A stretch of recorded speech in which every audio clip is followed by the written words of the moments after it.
Greetings, viewers. People call me Iggy for some reason. And now, I'm going to play a game many find to be hellishly difficult. But I beg to differ. I think it's just a fair and challenging game that has a steep learning curve. But even new players should be able to get into it. After all, there's no experience like playing Dark Souls for the first time. But now, without any further ado, let's just hit the start button. In Let's Plays, I always like to play female characters and give them beautiful German names. Now this one's gonna be called Freihill. What a nice name, huh? In Dark Souls, in the character creation, there are only two things that actually affect the gameplay. First, the character class. That affects the starting stats and the starting gear. But later on you can develop your character in any way you want. Then there's also the starting gift. The game basically hands you a little freebie, several more or less good items. Most people tend to pick the Master Key because it allows them to skip one of the more infamous areas, but I'm gonna go with the old Witch's Ring. The game says it is no obvious effect, so obviously it is some kind of effect, which I want to show you. I'm also gonna play as a black woman, because not many protagonists in games are like that. Just gonna represent some minorities here.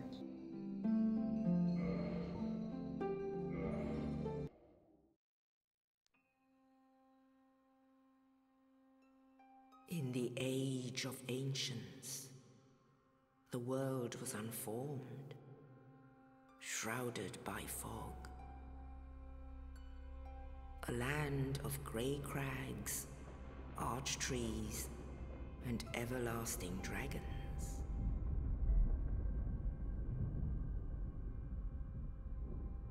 But then there was fire, and with fire came disparity. Heat and cold, life and death, and of course, light and dark.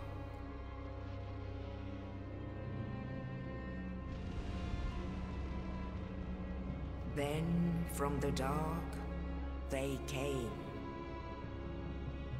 and found the souls of lords within the flame.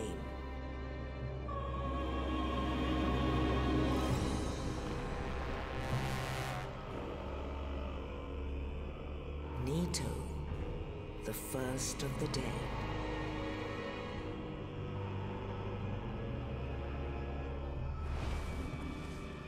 The Witch of Izalith and her daughters of Chaos. Gwyn, the Lord of Sunlight, and his faithful knights. And the furtive pygmy, so easily forgotten.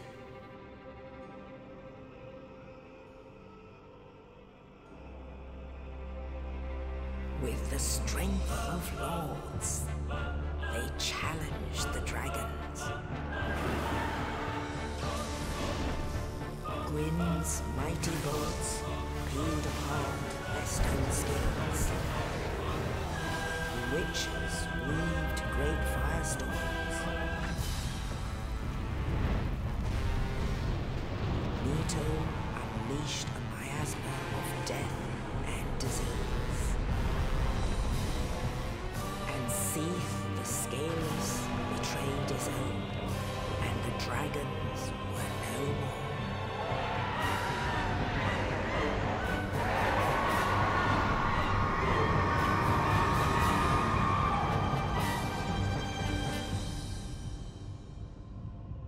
Thus began the Age of Fire.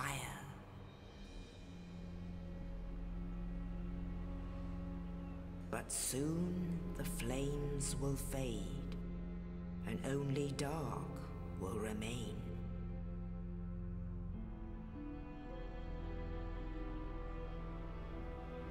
Even now, there are only embers. And man sees not light, but only endless nights. And amongst the living are seen carriers of the accursed dark sign.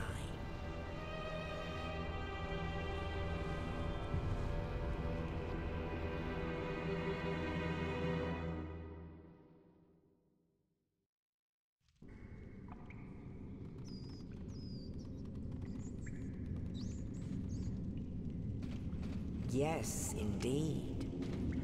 The dark sign brands the undead.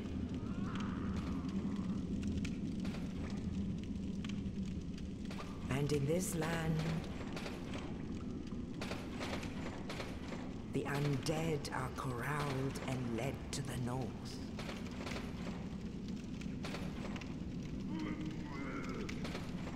Where they are locked away to await the end of the world.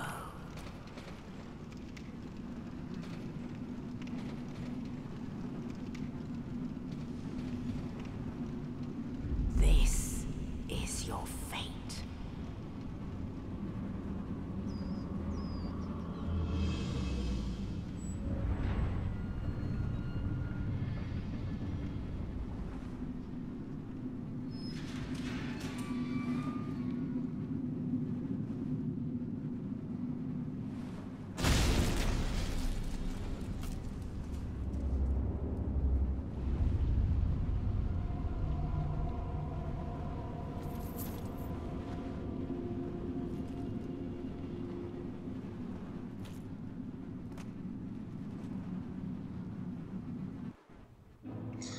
Now, you might wonder, what the hell happened to her beautiful face? It's all wrinkly and rotten and all kinds of unpleasant. The reason for that is because we're hollow.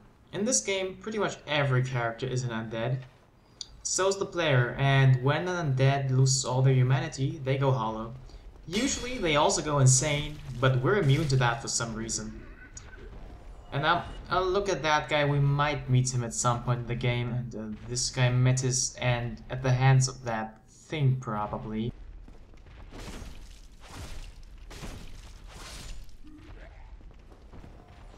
The game actually has a fairly nuanced combat system, which I'm not really able to show you at this point. But soon, oh soon, we will. For now, it's just, well, some fighting with a broken sword.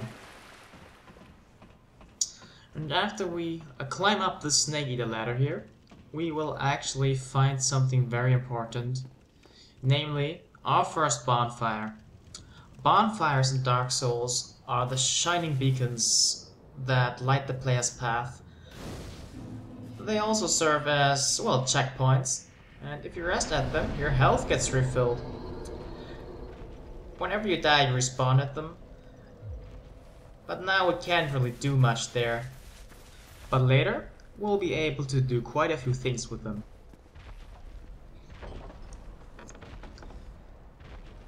This room here looks innocent enough. Let's just go ahead and read this message left by the developers for us. Oh shit. Oh. I'm a pro at this game, so I can definitely do this. And I'm gonna take this opportunity to explain stamina. Look at that green meter up there. That's stamina. If we dodge roll, we lose stamina. If we attack, we lose stamina. If we sprint, we lose stamina, and if we block, we also lose stamina. Basically, whenever we do things, we lose stamina. So we will want to try to keep our stamina as far up as possible. It regenerates when we're not doing anything. So yeah, that's that. You might want to keep your stamina up a little bit, even when attacking, so you can dodge, because if you don't dodge, this happens.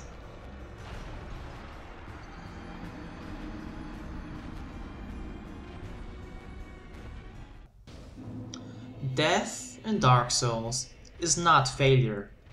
The only way to really lose at the game is to give up. Now, when we open this door, we can actually look up and see the Asylum Demon waiting right there to ambush us. The game actually expects us to run past him at this point, but it's possible to defeat him. Tedious with a sword, but it's doable. You might want to pick up the Black Fire Bombs as a starting gift. As a reward, you will get the Demon's Great Hammer. I didn't get it, but I know someone who's got it. This is Steven. Say hi to the viewers, Steven. Attaboy. So now, Steven has actually managed to defeat the Asylum Demon in the first encounter, and he got the Demon's Great Hammer for it. The moveset is pretty much only overhead swings, which isn't bad per se, but not very versatile. So let's just go ahead and test it on some enemies. This is unupgraded and on a New Game Plus, so it won't kill enemies in one hit. But the heavy swing actually knocks down enemies, which is a very good property for a weapon to have. With those dead, I think, Steven, you can say goodbye again. That's right. That was the Demon's Great Hammer. We didn't get it, sadly. But now we will actually get some stuff. First up is our shield. Not too good of a shield, it doesn't have 100% physical block. But only few starting shields actually have that, so it's not too bad. And with a sword in hand, we can now defend ourselves properly. With our right hand weapon, we can do light attacks and heavy attacks. And with a shield in our left hand, we can block and parry. And this was a backstab. When you walk around an enemy and hit that certain sweet spot in the back, you will backstab him and do more damage. That way Fog Gate just serves to break up the area, by the way. And in here is some guy, and there doesn't seem to be any way inside there. I'm not sure, but maybe we will find a way in there at some point, and oh shit, a trap. Well, that's convenient. And that guy was actually the dude who threw down that corpse in the beginning, so let's talk to him. Oh, you. You're no hollow.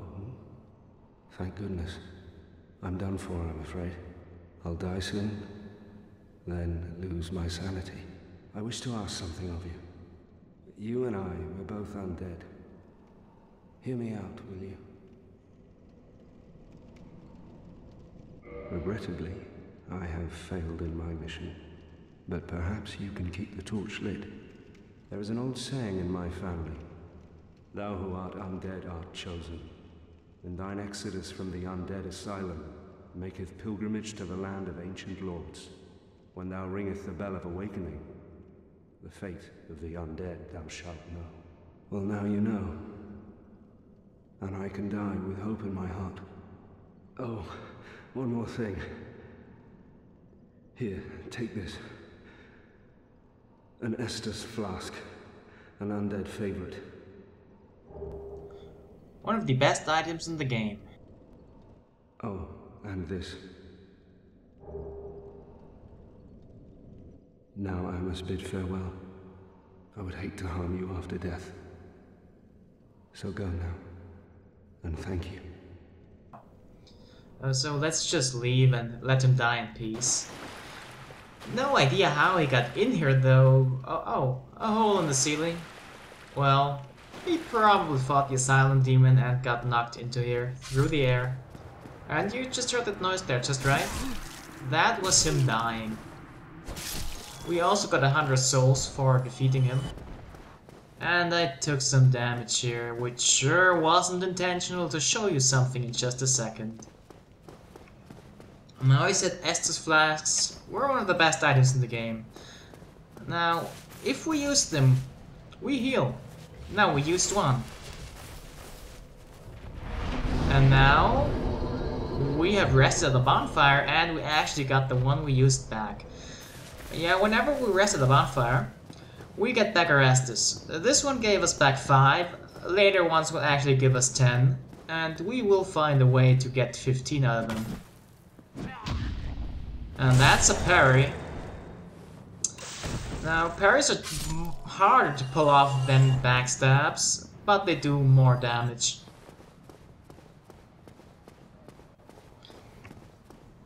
This is the point where we find the last item of our starting gear, in this case a bow. Other classes might find different things, and some might find nothing. Now I like to equip the bow in my left hand. You can do it differently though. You also have to equip the arrows.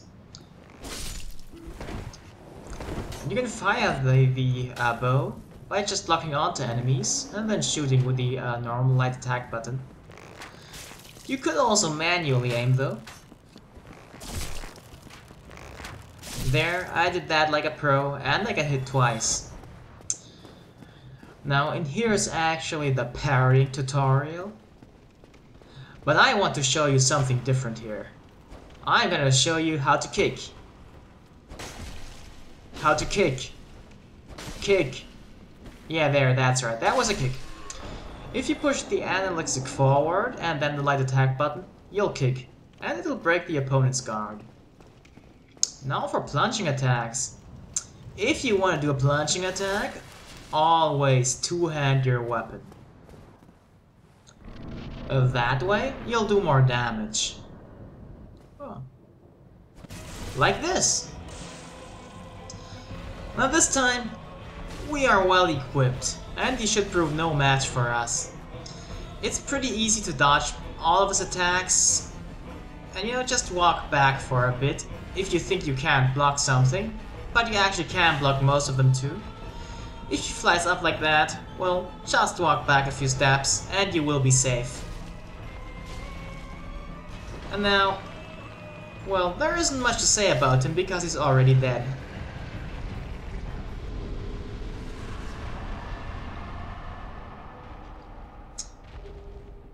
Okay now, with our first trial overcome, we can just leave the Undead Asylum and walk out into the world, into freedom.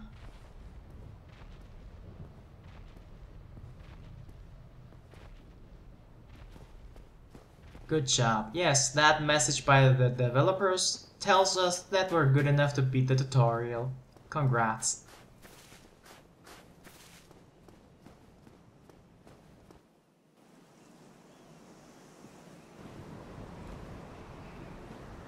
Only in the ancient legends it is stated that one day an undead shall be chosen.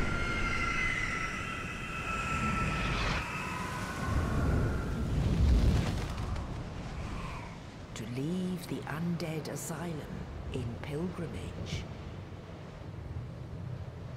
to the land of the ancient lords. Lordran.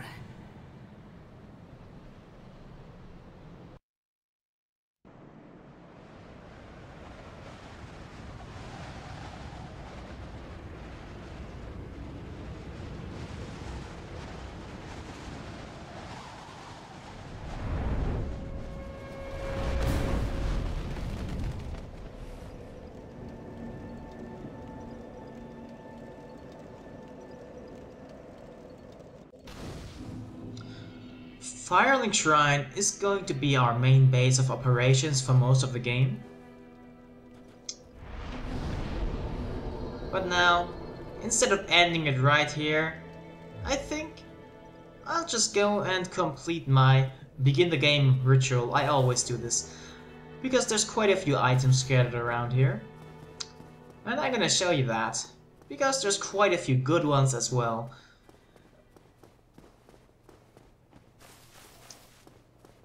There's an elevator shaft.